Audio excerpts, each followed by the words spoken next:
3 more days. Huh? Great. I get to fail at 2 sports at once. Just basketball. We're live for that comment, by the way. What's going on, everybody? Here we are, Monday, March 25th. 3 more days until we're diving into baseball heavily. Not like basketball's going anywhere. I don't want it to go anywhere. I mean, some of these teams I would like to just retire forever. I'm completely over it. All of it? Yeah, all of it. It took longer than normal this year, but within the last week, I'm just tired of the late March rotations that come out of nowhere. Yeah, that part is not fun. Obviously, I'm pretty sure it took longer than normal because you have fine-tuned your NBA process this season, and that was, a fun part of our lives in November and December. Yeah, that too. I mean, it's been a good NBA season, but for the most part, the resting hasn't been that bad this year, and there, all things considered, there hasn't been that many what the hell's going on type moments until recently. Yeah, it's been a relatively tame season for weird news. Yeah. And that's going to change immediately because the next 2.5 weeks or whatever of the NBA regular season is going to be just a dumpster fire. Correct. Hopefully the lack of needing to tank makes it not as bad. There's not the heavy race to the bottom like there used to be. Right, yeah. It's more so things and this didn't, not that it had a big impact, but just things that, yesterday you had the Pels say that Christian Wood's going to play, and then he didn't play in the first half, but and Diallo, played 9 minutes, played well, and then in the second half, Diallo lost all of his minutes to Wood and Okafor. Yeah, just stuff like that where your value, your potential tournament value type plays in tournaments become really, really, really volatile with their minutes. Yeah.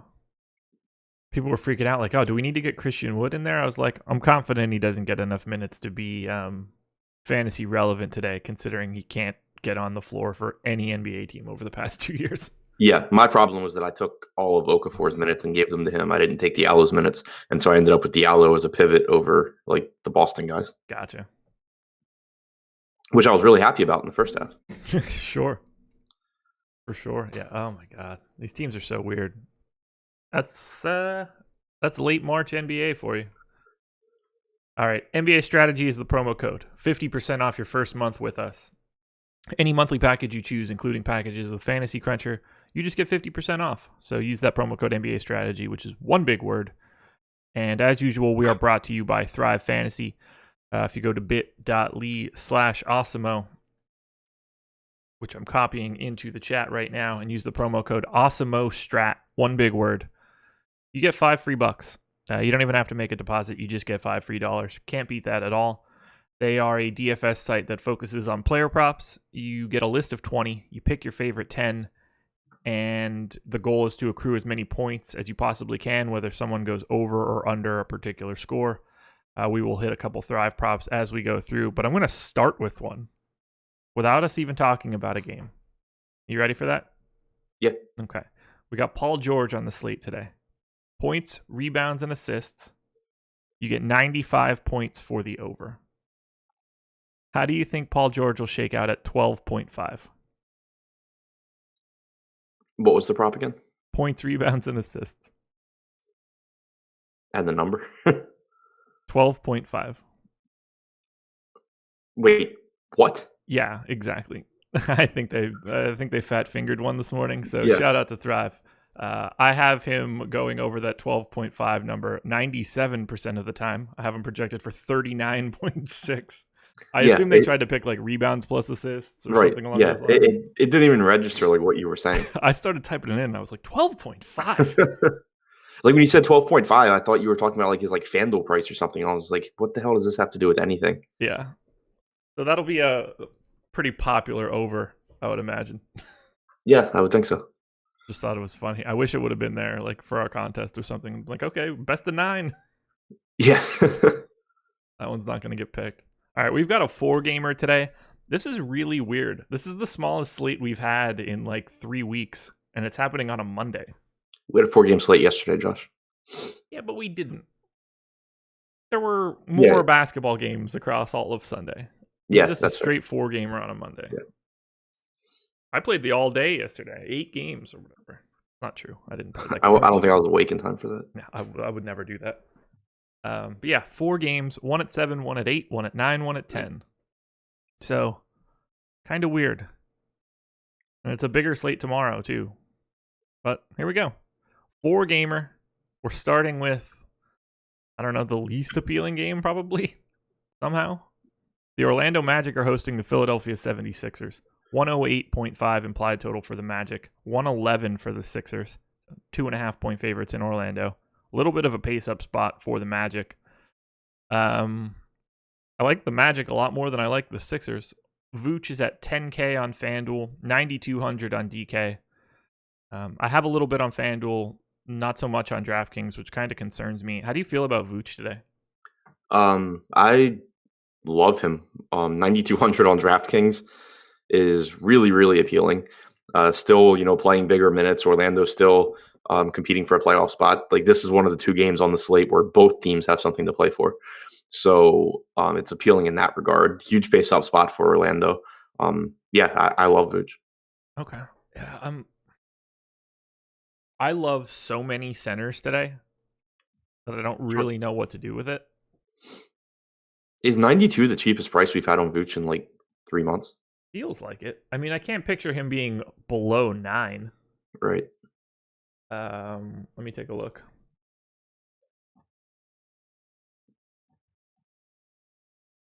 All right, Vooch. He was at 92 for. He was at 9 for a game at Cleveland on March 3rd, but he's been in like the low 9s since February 28th. He's either been at 9,300 or just slightly less than that. He was at 88 on February 9th. Wow. He's at 86 on January 19th. Craziness. Yeah, I don't anticipate getting to a lot here. It might tell the story of how you feel about some of these other guys. Adams, Nurkic, Joval, Gobert, Favors. I mean, I prefer him to Embiid in this exact same game. I don't even think that one's really all that close. I just don't know how much Vooch that I'm going to possibly get to on DraftKings. I think there's a lot of other ways that I'm going to fit guys in. Yeah, I mean, I agree. There's like a ton of options. Nurkic is 6,900. Valanciunas is 7,100. Gobert, obviously, in a great spot. So, yeah, I mean, I agree with you there, but certainly would like to have a pretty healthy amount of $9,200 Vooch. Yeah, it's not something that I see 8% of and think, well, I'm confident in that number. This will probably work out well. Like, it's one I want to look at further. How many minutes did you give him? 34. Okay, same. For the rest of this game, depends on the site. I like Aaron Gordon quite a bit at 7,700 on FanDuel. That should come as no surprise. But again, 4-gamer and positional setup puts you in a position where you kind of have to take a look at him. Do you get to Gordon at all? I agree that it's appealing on FanDuel. Yeah. 7K on DraftKings is kind of whatever. Like, it is a pace up spot, which is nice, but I think there's going to be just better spots that I'd rather go to. Yeah, at the top of and I agree with you. I'm basically just with the field on DraftKings, but he's the most expensive power forward. And then it's Tobias Harris at 75, Derek Favors 68. Then you're all the way down to Jeremy Grant, Josh Jackson, Aminu. There is nothing at power forward today. So you end up rostering some of these guys by default. It's going to be one of those Ed Davis days or something. I finally worked out the other day. Yeah. DraftKings has some interesting pricing on Evan Fournier and Terrence Ross.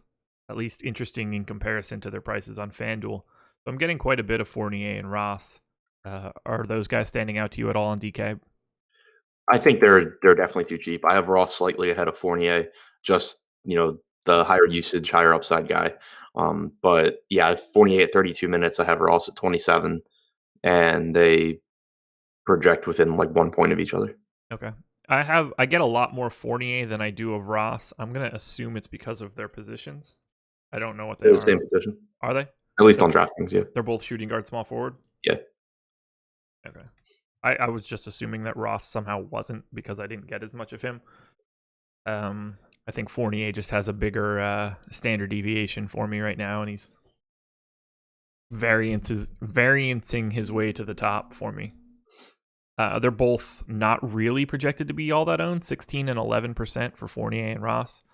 I probably just want to kind of have a little bit more than the field and split the difference on them. It's not, and I have them separated by 1 fantasy point in the projection, so I don't need to get as crazy as 46-26. Those are the percentages I have on my first crunch. Okay, yeah. Probably don't need that over 1 fantasy point. Anybody else for Orlando? I'm not really getting here. Augustine getting a little love on FanDuel, but otherwise, there's not much. Isaac's in the same category as Fournier and Ross for me. Okay. He's not someone that I get as much. How many minutes did you give him? 30. Okay, I'm at 29. I might need to give him that extra minute. All these guys are, if I give him that extra minute, he'll be at like 25 and change fantasy points. Yeah. And Augustine will be at 26, Ross at 26, Fournier at 27. I mean, these guys are all just jammed together at similar salary and projection. Yeah, that's pretty much what I have also. Yeah. I'll have to take a closer look at that. That implied total and defensive matchup is just tricky in the spot. On Yahoo, I would say that Augustine at 17 might be what I like the most. Aaron Gordon is $26. I think that's kind of appealing as well.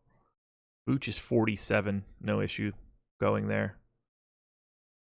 Let's go to Philly. I'm not comfortable with this, so it should be really interesting to see where you're landing on the Sixers. Embiid, Simmons, Butler, Harris. I mean, we know who we're trying to pay attention to. These guys have much better prices on DraftKings, at least everyone except for Tobias Harris. Do you get to anybody with abundance? No, not really. Bad matchup, pace down spot, and good Orlando defense.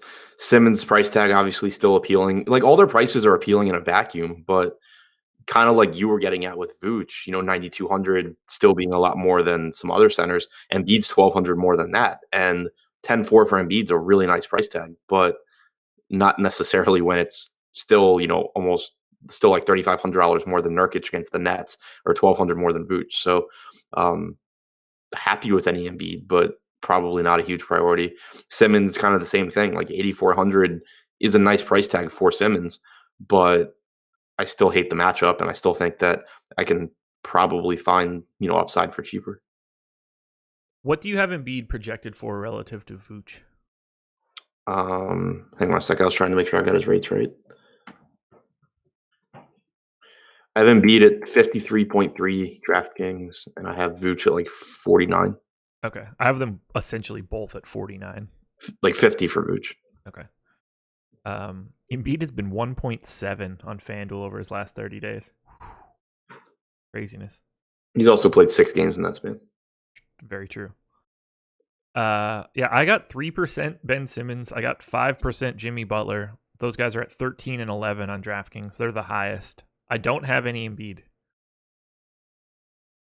He's just it's just really difficult to get there, especially now with value relatively limited. To pay up to 10-4, got to make some concessions. We had a question in chat too, by the way. Just circling back to Magic quickly. Do you have any issue playing Fournier and Ross together? I don't love it, but on a 4-game slate, I'm not going to set a rule against it. Right. I wouldn't want it in 87 of 150 or something like that, but I would only want max two of like Ross, Fournier, and Isaac. Agreed. I would throw Augustine into that as well. I think you could actually throw Gordon in as well too. Yeah, that's fair. On DK particularly. Yeah. Sorry, I didn't want to cut you off for Philly, so circling back to Philly. I felt like you were about to say something there. I don't remember what it was. I was going to ask what we had Embiid's projected ownership at on DraftKings. 9. Yeah, so I mean that's kind of where I assume I would come in, like in that ballpark. Right. Again, like it would be appealing to be over that, but you just need so much to go right here. Yeah. Even if Embiid goes out there and drops 60 or something, obviously you're really happy with that, and it's not like you would trade it, but it's pretty unlikely that it or there's a good chance it kind of gets forfeited by like a Valanciunas or a Nurkic or something like that. Right. I hope that he stays at like just slightly less than 10 or somewhere in that neighborhood so that I can kind of just force in like 5% and not care. Because if he's less than 10%, then his ability to really kill me on the slate is pretty muted. I won't feel as bad not having much. Yeah, I'm not getting to these guys. Like, we have Tobias Harris projected for 2% ownership. JJ Redick is at 2 or 3, depending on the site. I mean, it's a terrible spot. The Magic defense is really good. It's not a great implied total. It's a slight pace down spot for Philly. Really good, except for when they face Tyler Dorsey. Well, yeah, but I mean, you got to see that coming. It's Tyler Dorsey. Yes, Simmons is interesting. Like, he's always popular on DraftKings, and yeah, he goes out there and gives you some big games, but he has like a 19% usage rate since the Harris trade. If you look since the All-Star break, so basically with the Philly rotations, Simmons, Embiid, and Redick play like all of their minutes together, and then Harris and Butler play like all their minutes together. If you look since the All-Star break, you have like 174 minutes of Simmons, Embiid, Redick. Simmons has a 17.5% usage rate, 1.08 DraftKings points per minute. He's just a guy that I think he gives you a reasonably high floor at his price tag, but he just comes with like so much ownership normally, and I just never really get there. Yeah, same. I get more Butler than I do anybody else, which I hate. What do you have for minutes for Simmons, Butler, Harris, and Embiid? 36 for all 4. Yeah. Okay, I only gave Embiid 34, which I don't know why, but the other 3 guys have 36. If I give Embiid 36, I probably stop getting 0 and start getting 5 to 10. Yeah, that's easy enough. How are you guys not on Embiid when Val just dropped 65 on the Magic? These guys have prices. Yeah, it literally just explained how. Yeah. Also, I don't think Val versus the Magic is a relevant stat here. No, not so much. He and Embiid, slightly different games. I mean, even if he had said Embiid versus the Magic, I wouldn't. Oh, yeah, same. But yeah, that is if you told me that Joel Embiid was 9,200 on DraftKings, I'm going to have a lot more. Right. Price matters. It has nothing to do with not being on Embiid. Like, DFS isn't about liking and not liking guys. It's about like maximizing your upside in lineups. Well, it is to us. That is probably not the common thought process. But I agree with you. Yeah. Price is basically the most important thing here. It's not like I think Joel Embiid is going to have a different day. It's just his price lets me know how much of him I should have. Well, I mean, what's more useful to your lineup? 60 points from Embiid at 10,400 or 50 from Nurkic at 6,900? Exactly. I'm hoping the answer is Nurkic. Right. As we'll see shortly. All right, moving on.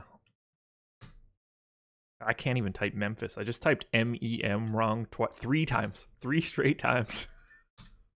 I typed MRM. Gonna be a good week. Yeah, there you go. The Memphis Grizzlies are hosting the Oklahoma City Thunder. 106.5 implied total for the Grizzlies, 112 for the Thunder. So clap it up for the Grizzlies. Thank God they're playing at home. They got to 106 points here. I wouldn't have expected that as an implied total. That's way higher than I would have been expecting. And unfortunately, it means that I think I have to play some Grizzlies. Massive pace up spot for Memphis. Do we have any weird news? Noah's doubtful. Yeah, I think that's the only piece, right? As far as I know. Yeah. Still no Avery Bradley. I have Noah out, obviously.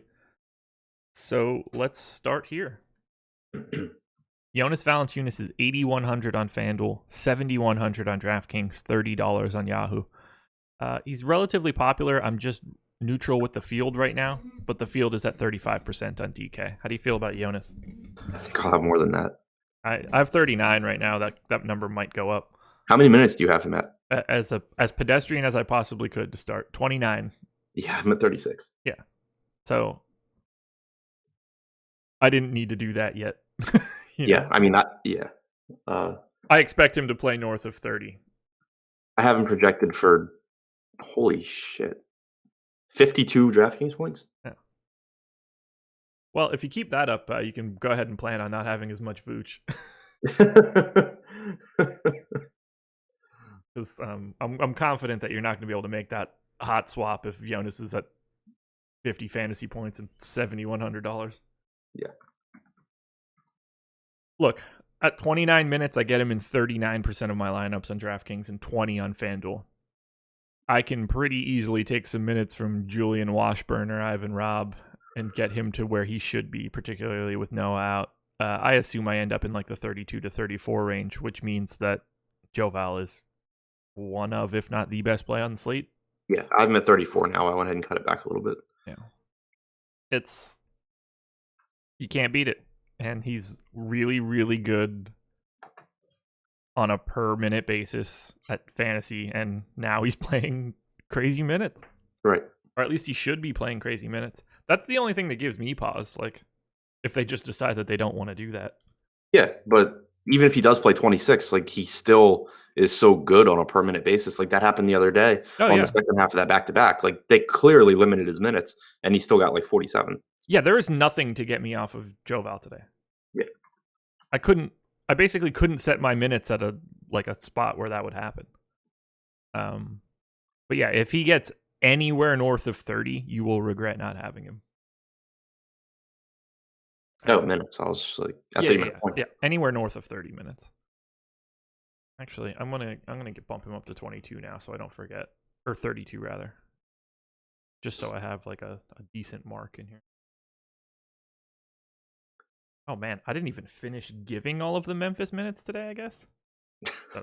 You're off to a great start. Yeah, the total was at 226 or something. So, okay, I guess I could leave Ivan Robb with those. You giving Watanabe any minutes? How many do you have Robb at? 16. How many? 16. Okay, yeah, I have 14. They don't appear to be using him in any form or fashion, even when they need to. Yeah, that's what I was going to point out, because I'd seen some spots have him projected for like 20 plus minutes here, and I don't think that happens. Yeah, that would surprise me quite a bit. He is at 34% expected ownership on FanDuel. Probably because people use projection sites that project him for 20 plus minutes. That's one thing for sure. I mean, also on a 4-game slate, he's 3,700, and at a position that we've established is absolute trash. So yeah, punting it and crossing your fingers is not the worst idea in the world. Yeah, he becomes Ed Davis. Yeah, exactly. But just be prepared to be robbed of a good lineup. Come on, that was good, and you know it. That's not it. Well, his name is Rab for one, so. Well, yeah, but I had to twist it a little bit. Mike Conley, 9,200 on FanDuel, 7,500 on DraftKings. Very popular. 29% expected ownership on FanDuel, 42 on DK. I'm not getting as much as I would have expected. I have him in for 34 minutes. How are you looking at Conley today? I doubt I get 42%, but I don't think that's insane. Like I have him projected for almost 44 DraftKings points. Okay. It's an appealing price tag. I think it's a relatively appealing matchup because of the pace, and Oklahoma City hasn't been as great defensively as they were earlier in the season. Conley has a 28.5% usage rate since the Gasol trade, 34% assist percentage. Like he's been productive when he plays, sure. And we haven't seen his minutes limited when he does play either. Just played 35 against Minnesota in their last game. So I do really like Conley. Yeah, like I got 25%. I'm happy with that. 42 seemed aggressive. Just because of this team, like there's going to come a time where Mike Conley's not playing 36 minutes anymore. Just full stop. Yeah. I think the thing for me, the reason that I doubt that I get 42% is more so that, like, and this again for me is talking DraftKings, but with the roster flexibility, like they're in the center position today, in most of my lineups, I'm only going to be rostering 2 point guards at most. Yeah. I'm not intending on using utility on $7,500 Conley instead of $6,900 Nurkic. Right. I totally agree. Yeah, I have Conley as my 6th best point guard on DraftKings right now. Let me see. So with the caveat that I adjust my projections as we go through games. So anyone we haven't gotten to yet, I haven't bumped them to where I think they should be. But right now, factoring in price, I have Conley number 1. Really? But again, like I probably will end up bumping a couple guys ahead of him. Every guy that's ahead of him for me is someone we haven't talked about. So that's perfect. Yeah, I mean the guys that are in the ballpark are Westbrook, Lillard, Russell. So Okay, you named 2 guys behind him, so this should be fun. who the hell do you have ahead of him? I got a guy ahead of him on his own team. $3,800 Tyler Dorsey. Oh, No, not feeling $4,300 Dorsey on FanDuel, 38 on DraftKings. eh. This is another situation where Tyler Dorsey will grade out higher in terms of exposure for me because there is less value out on the slate as of now. We'll call this the Bruno Caboclo corollary, who is also quite owned by me. 4K on FanDuel, 3,700 on DraftKings. I assume we don't need to go down that path again. You're not on Bruno. It would be correct. Okay, just checking. I mean, I agree with you that he, as a cheap value guy at a weak position, is fine. But Are we talking Bruno or Dorsey? Bruno. Okay. I mean, Dorsey had 44% expected ownership on DraftKings. If you need, I hate that he started last game. Right. But I mean, even since joining Memphis, he's averaged 0.7 DraftKings points per minute, and most of that has been coming off the bench.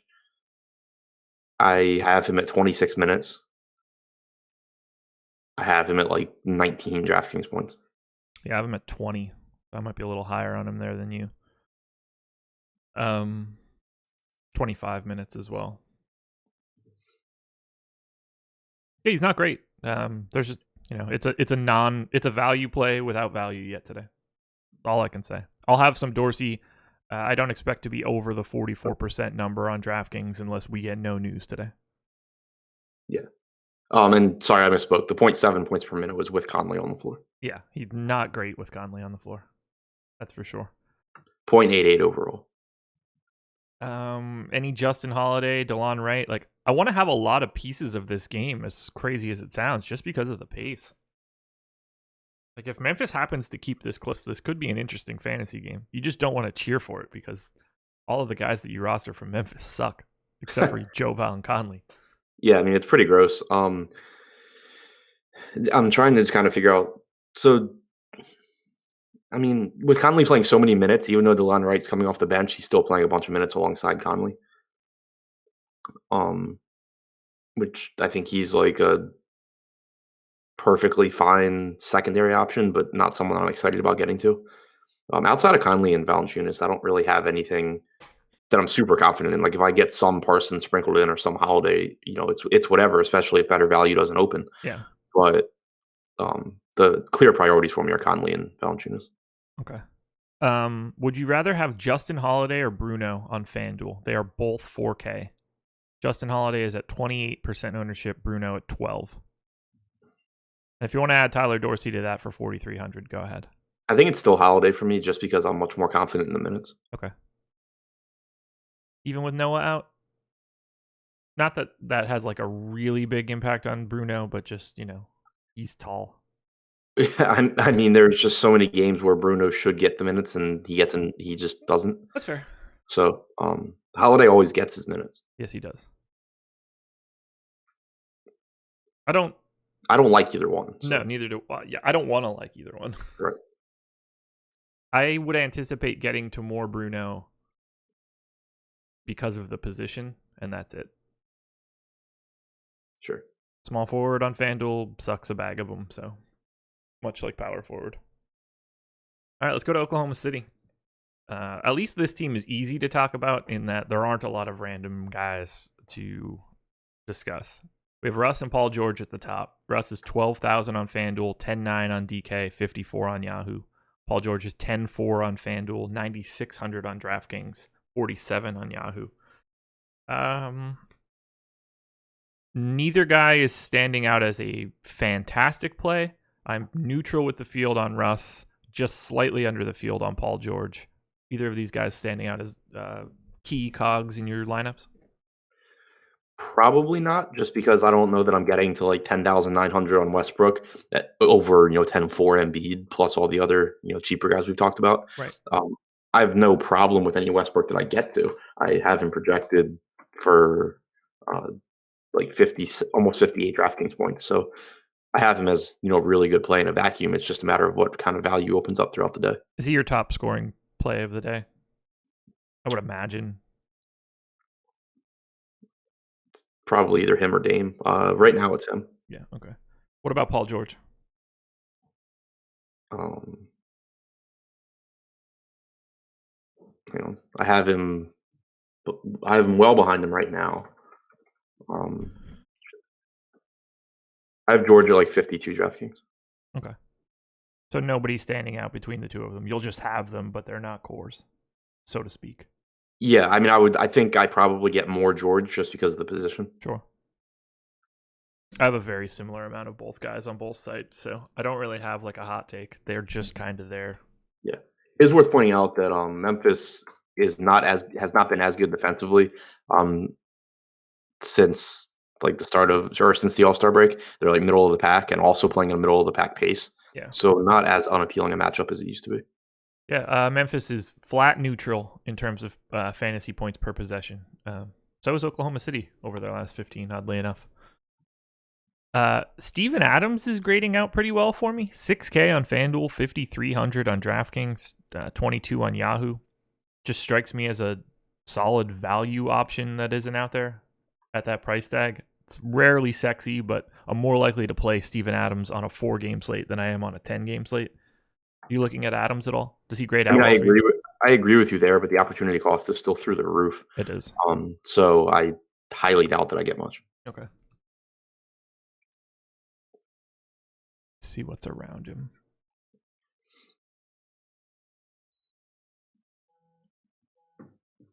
Like all those just out of players we've talked about so far, all those Orlando guys that we said were really similar, like Fournier, Ross, Isaac, that group, they're all the same price at really bad positions, whereas Adams is at center. Right. And so even though I have Adams projected slightly higher, I would much rather roster those guys. Yeah, I think that I would too. Really, the only thing that I'm missing out on if I have Adams is more Vooch. So that'll be something I want to pay attention to because I'm getting a ton of favors, Gobert, Nurkic, Valanciunas. So like, it's not stopping me from getting to the better things outside of Vooch, but looking at it across positions is something that I need to look at. Well, but also that's across all your lineups. Like within one lineup, if you have Adams, it means you don't have two of Valanciunas, Nurkic, Embiid, Vooch. Right. Agreed.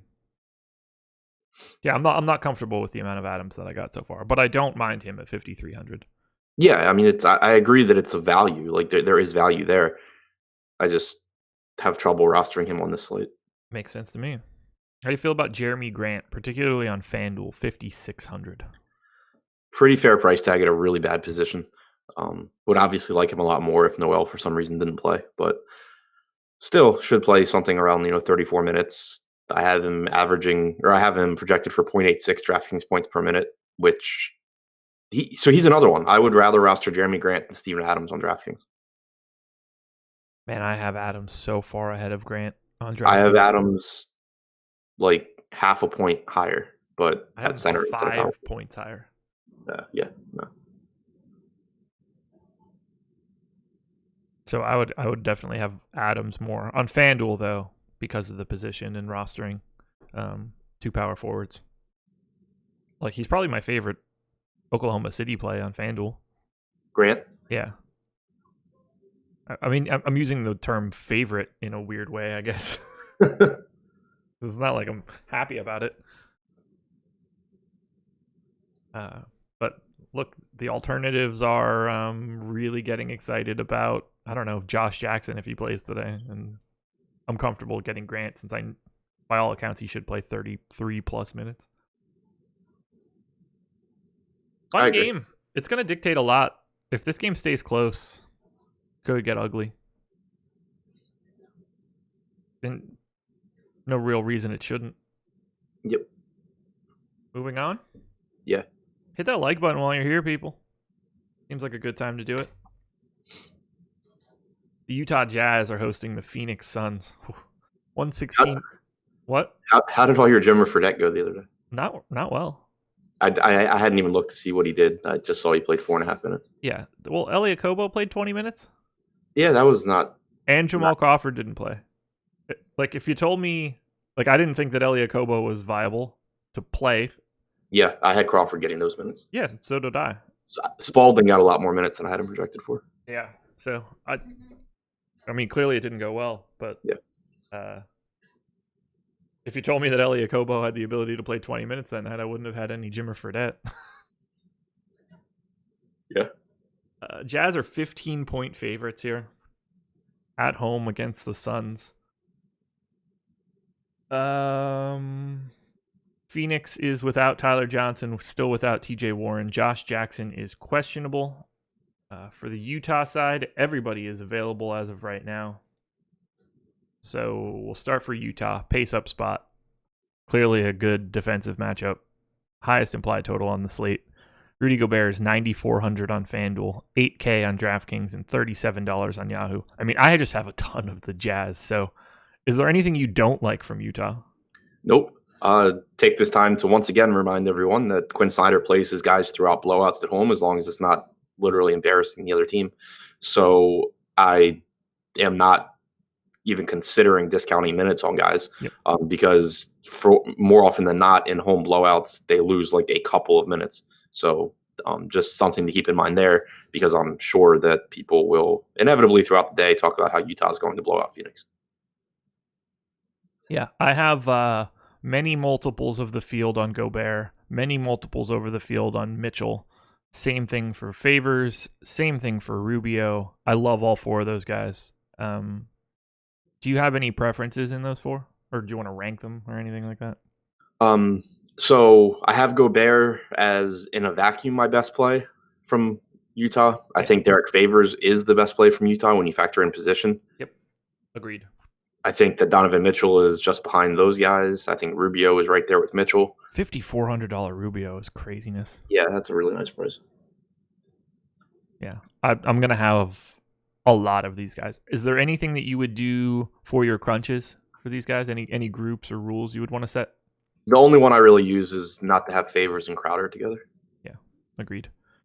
And I'll have a little bit of Crowder. He's not grading out as well as everyone else is, so that makes it a little bit easier too.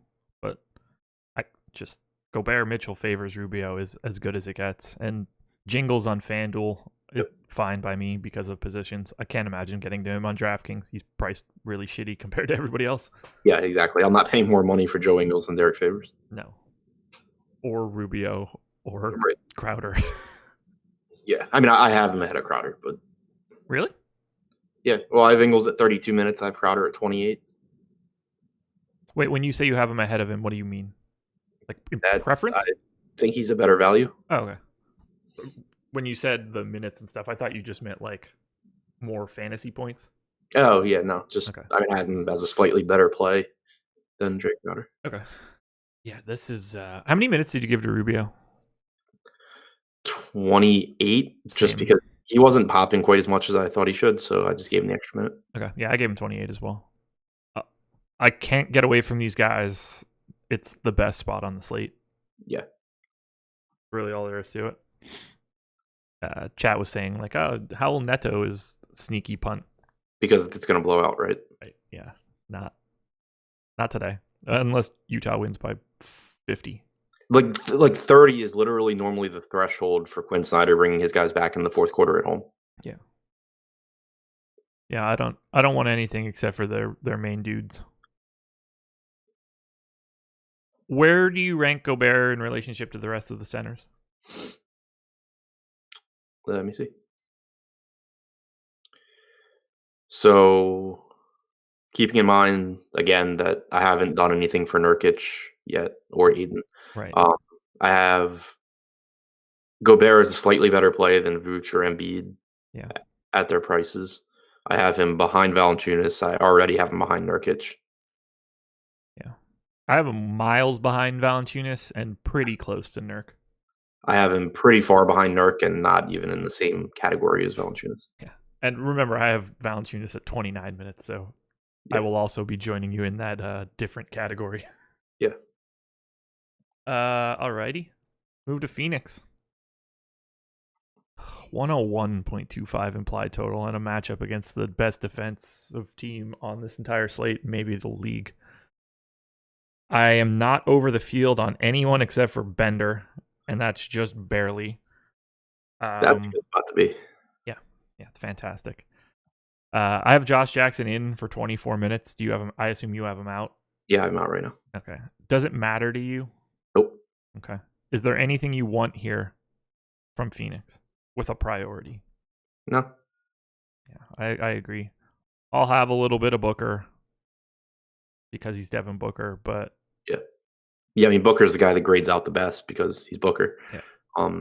It's kind of similar to like when we had talked about in the Golden State Dallas game the other day, which I will never stop blowing my mind. But yeah, you and me both, man. yeah.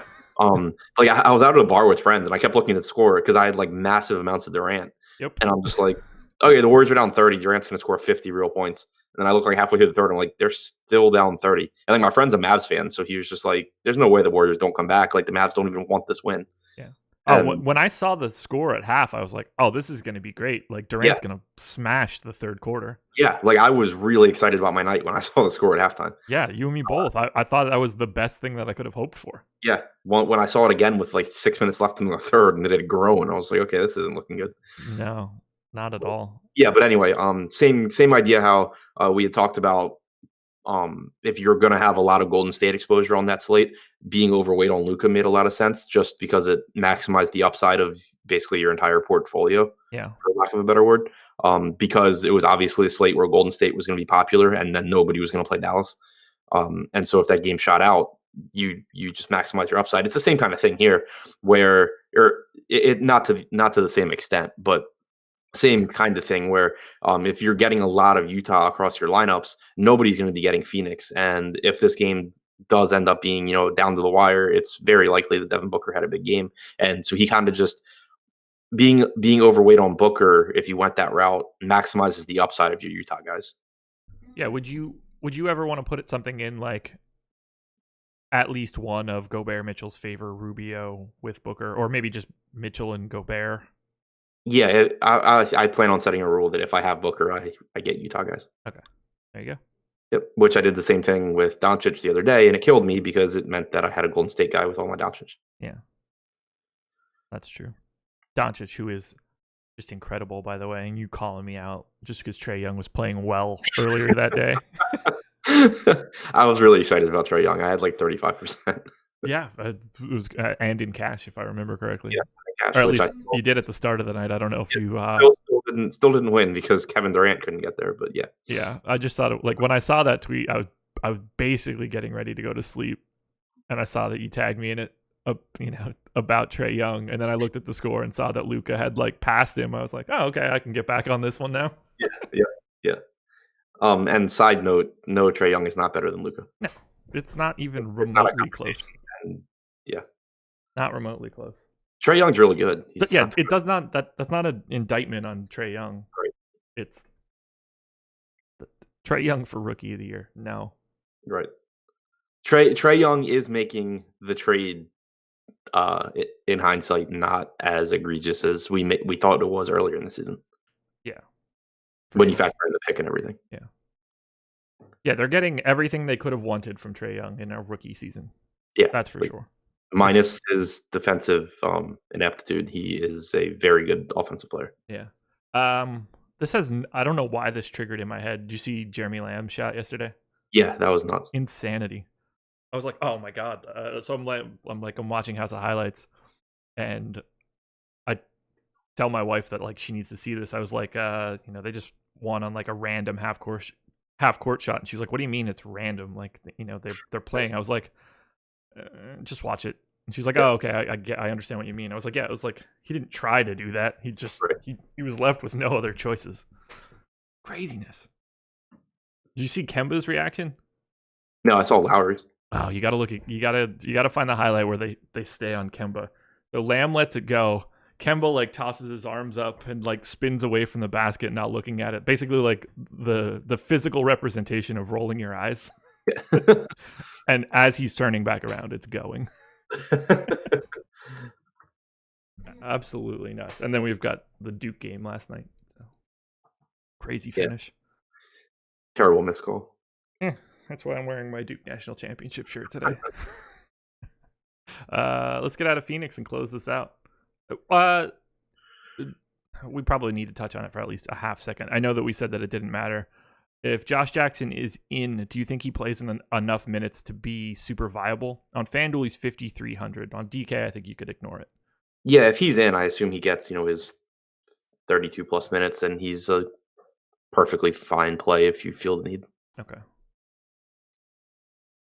Get out of that. Portland and Brooklyn. Hit the like button on your way out the door. We haven't hit any Thrive props. Let's hit a couple Thrive props off of that last game. Utah and Phoenix. So, Thrive Fantasy. The number one, or the first prop that I see from Utah and Phoenix, DeAndre Ayton. 8.5 rebounds, and you get 85 points for the over. I have him at 9.6. I have him at 11.1. Feels like a lot of rebounds. Apparently, I like the over. Even at 85 points. Devin Booker, 24.5 points. Even action on both sides. I have the over. I have like 28.5. I have 28.7. Ayton is my number 3 prop. Devin Booker, number 5. Joe Ingles, points and rebounds. 15.5 points. 15.5 is the score. Points and rebounds. Even action on both sides. I have 17. I have 15. So I actually have it as the under, but it's 19th out of 20 for me. So mostly just an ignore. You'd probably be, on the fence with that one? Probably like 9, 10, 11. Yep. Probably an ice pick. Yeah. All right, what are we getting tagged in here? That Lamb shot was crazy. Yes, it was, Huey. Shout out to Huey. Rolling in loot over these past couple days. I think he had a pretty big bink Saturday night, or that was yesterday. All days run together. All right, Portland and Brooklyn, let's close it out. Blazers 115.75 implied total. Nets 109.75. So 6-point favorites here. Pace up spot for Portland. Still no CJ McCollum. Believe that everybody on both sides is available except for Alan Crabb. And CJ McCollum. Well, yeah. That one I already hit. Yeah. Brooklyn. Yes, Alan Crabb. When? Dame Lillard, 10-6 on FanDuel, 9,900 on DraftKings, 46 on Yahoo. I've got a ton of Dame here. 57% on FanDuel for me. He's at 37% projected. I've got 45% on DraftKings. He's 23% projected. Can't get away from Dame in this one. Yeah. So we're up to. That's not right. We're up to that's not right. I'm trying to get his minutes with Nurkic on and McCollum off, but I forgot to take McCollum off. So 196 minutes now, 1.49 points per minute for Dame this season. That's nasty. Where do you rank Dame in terms of this slate? Really, really high. Yeah, same. So in terms of like factoring in price, I have Valanciunas as the best play on the slate. I have Dame second. I have Nurkic third. That all makes makes a lot of sense to me. I have Lillard and Nurkic as basically equals. 45% Lillard for me, 48% Nurkic. Nurkic's price of 6,900 on DraftKings is just insanity. There's so much upside in that tag. I can't imagine not having him, and neither can the public. Actually, I'm going to revise my statement. I have Nurkic as the best play on the slate, Valanciunas second, Lillard third. Okay. Nurkic is the chalk play of the day on DraftKings, 45% ownership, number 1. As you should be. Yeah. I mean, even if you don't look at who they're playing, you're like, oh, Nurkic is fantastic. And then it's like, oh, they play the Nets. It's like, oh, cool.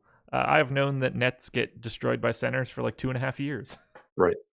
So yeah, I'm gonna go ahead and walk back my. I don't know how I don't have a bunch of $9,200 Vooch statement from the beginning of the show. Yeah, I knew that we would get there eventually. Now that I have Nurkic projected for half a point less than Vooch. Yep. There you go. I don't have as much Nurkic on FanDuel though. 8,400. I'm still getting him clearly. Just a much different position and set of needs. So, how do you see center at FanDuel, where you can only play one guy? I think that's an important question to hit.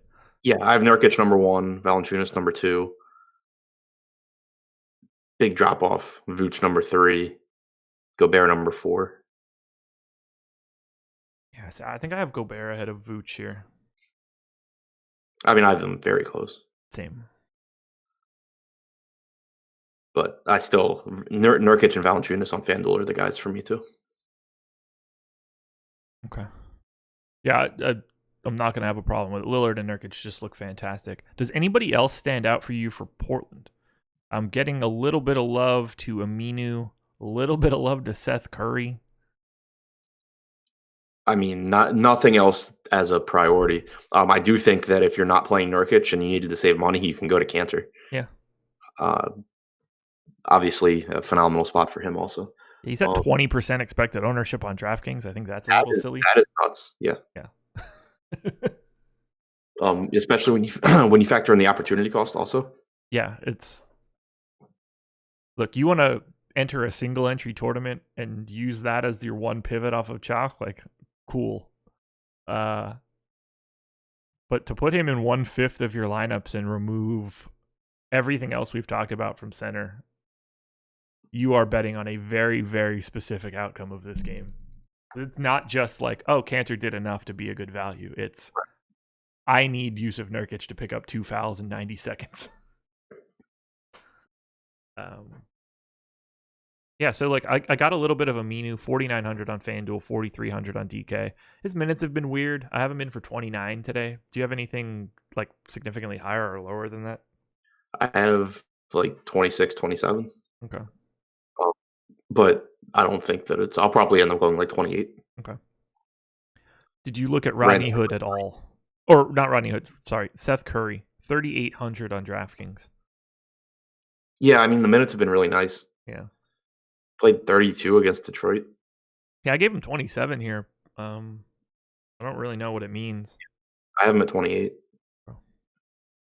He's another guy that's fitting like here's the $3,800 guy I get in my lineup at 10 o'clock in the morning. Yeah, I have him projected slightly higher than Tyler Dorsey. Okay. We also have 20% ownership on DraftKings going to Mo Harkless. I don't plan on following that one. That's got to be just like a positional thing. Yeah, I would imagine. He's but been at 1.01 FanDuel points per minute over his last 30 days. What did you say? Harkless is at a fantasy point per minute over his last 30 days. Yeah, I was going to say I have him projected for 0.92 DraftKings points per minute. Oh, I have him at 0.8. Yeah, no, I mean, he comes out as a good play for me. Okay. I still got 11% at that number. Yeah, no, I mean, I do think that Harkless is perfectly fine. Okay. But he's how many minutes did you give Nurk? Harkless is my third favorite Portland play. Okay. I don't have really an issue with that. I can get if I gave Harkless one more minute, he'd be really close to Aminu and Hood or Aminu and Curry. So I can get there with very little massaging. Yeah. How many minutes did you give Nurk? 30. Okay. I have him at 29 right now. I mean, he's playing in their competitive games. He's playing more than 30. Right. I just didn't feel the need to do that. I agree. Mainly because I also would like to keep Cantor as a viable play, and every minute I give Nurkic takes a minute from Cantor. So yeah, and that was sort of my path to that as well. I wanted to make sure that I at least had some Cantor from a percentage basis. That's usually whenever I start to get him. That's when I know that I don't have to tweak anything. Okay, Brooklyn, relatively neutral matchup from a pace perspective. Implied total looks fine. Portland's defense has been fantastic as of late.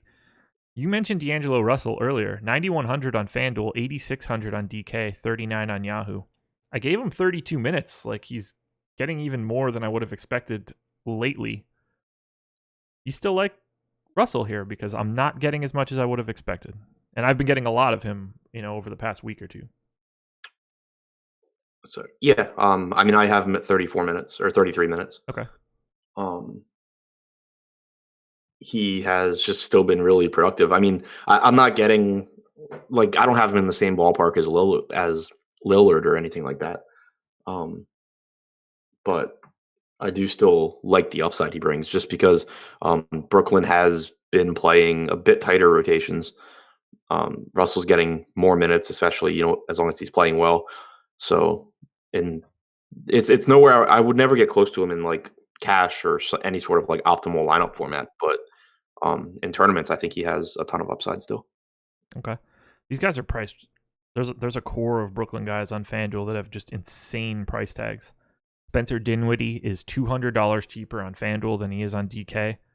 He's at 33% expected ownership on FanDuel. I have the exact same amount. Does Dinwiddie stand out to you on FanDuel? Let me see. You said he was cheaper than on DK? $200 cheaper. Then yeah, because I think he's a perfectly fine play on DK. Agreed. Not the only ridiculously egregious price coming from FanDuel. Joe Harris is $300 cheaper than he is on DraftKings. Karis LeVert is the same price on both sites. I will happily ignore him. Temari Carol is $4,100 on FanDuel, $4,400 on DraftKings. And because I assume everyone felt this way when they woke up, today's Temari Carol day on FanDuel. 45% expected ownership, highest of the entire slate. Yeah, I was going to say, are we expecting him to start again? I gave him 25 minutes and I still got 40%. Hey, well, he played 35 last game, so. Yeah. Who knows with Brooklyn? I mean, they have so many guys that. Yeah. I mean, they have. If he does start and I bump him up off of 25 minutes, I'm going to have him in almost every single lineup on FanDuel, and it's going to be gross. Yeah. And so to go back to your question about Dinwiddie, I have him as the second best point guard on FanDuel. That makes perfect sense to me. Behind Dame, obviously. I have him tied with Rubio. So it's close, but I would probably lean. Actually, I would probably rather have Rubio in that scenario, but I don't have much problem going to Dinwiddie. Rubio is at a third of Dinwiddie's ownership, so either way, he's just underpriced. This whole Brooklyn team is really on FanDuel.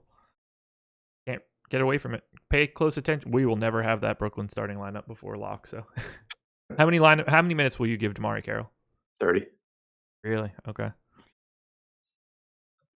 You just taking those from that extra guy who sometimes is Travion Graham, sometimes is Jared Dudley, sometimes it's whoever. Yeah, I guess. Okay.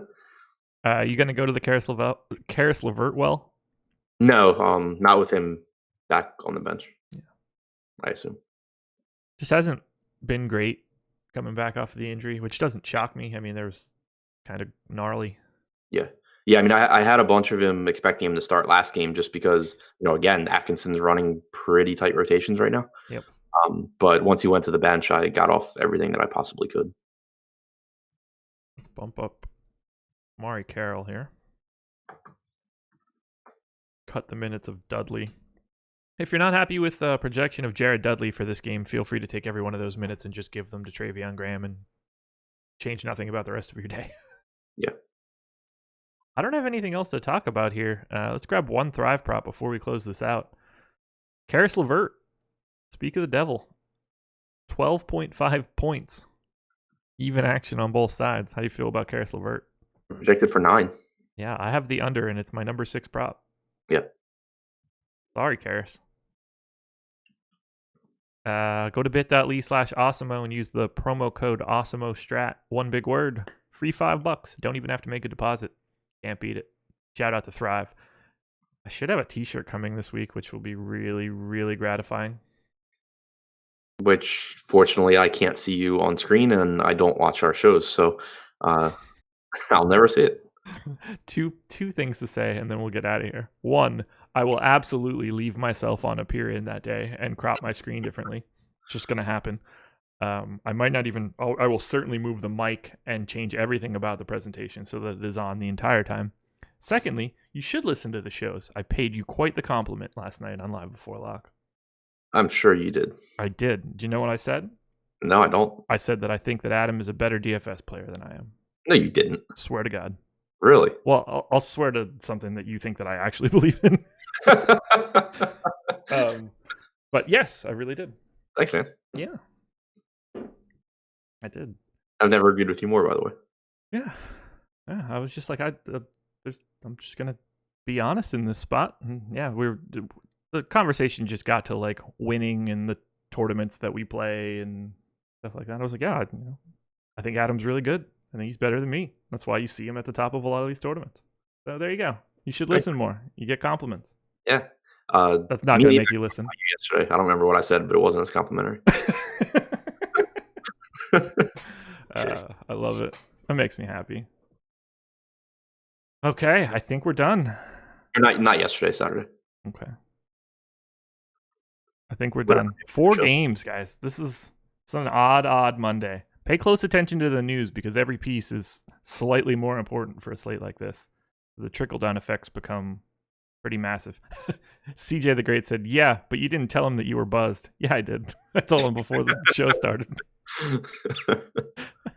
So don't worry. That caveat is in there. Man, it's going to be a weird. The staggered starts is going to be a problem. Today does not feel like a great day to play FanDuel.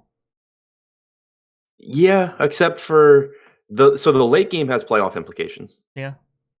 The Phoenix game could be a mess, but Utah doesn't really, knock on wood, do weird things. So I mean, it's really just Phoenix, and they don't matter that much. Yeah. And then OKC Memphis should be fine. Should it? Memphis could get ugly, I guess. I mean, you could tell me that Oklahoma City sits Paul George today, and I wouldn't be shocked. I guess. I'd be very surprised, especially if we didn't get any hint of that before 7. I don't disagree. We're just getting to that point in time. I don't think Oklahoma City has like a ton to care about right now. Right. Like I'm pretty sure they're like kind of locked into the 3 seed. Yeah. The big thing for me is that the late game has implications. Right. And the last game doesn't really matter. I mean, like Phoenix doesn't matter and Utah's Utah. See where we have the Western Conference. And by the locked into the 3 seed, I meant the 6. Yeah, I thought they were in that cluster of teams that. Yeah, they're not locked into shit. No one in the West is. Never mind. I don't know what I'm talking about. What else is new? I actually like this slate. I'm more excited for this slate now than I was before the show. Me too. Like, there's actually different plays that I like, and yeah. Like when I first looked, it was like, okay, Orlando makes that game not very appealing. Memphis makes that game not very appealing. Utah makes that game not very appealing. But yeah, I'm actually pretty excited for it. Alrighty. Well, there you go, everybody. NBA Strategies, the promo code 50% off. Check out Thrive Fantasy. Today we will have Laffy with the deep dive, which should be relatively easy to write today. He shouldn't get caught up with too much nonsense. Deeper dive will be back from 5 to 6. Laffy and Adam running through these 4 games again. And then myself and Fast Eddie Fear will be on 6 to 7. Live before lock, just going through everything. We'll have plenty of time to tackle this slate. That's it. Adam, anything else? Nope. Baseball on Thursday, everybody. Get excited. We'll talk to you later.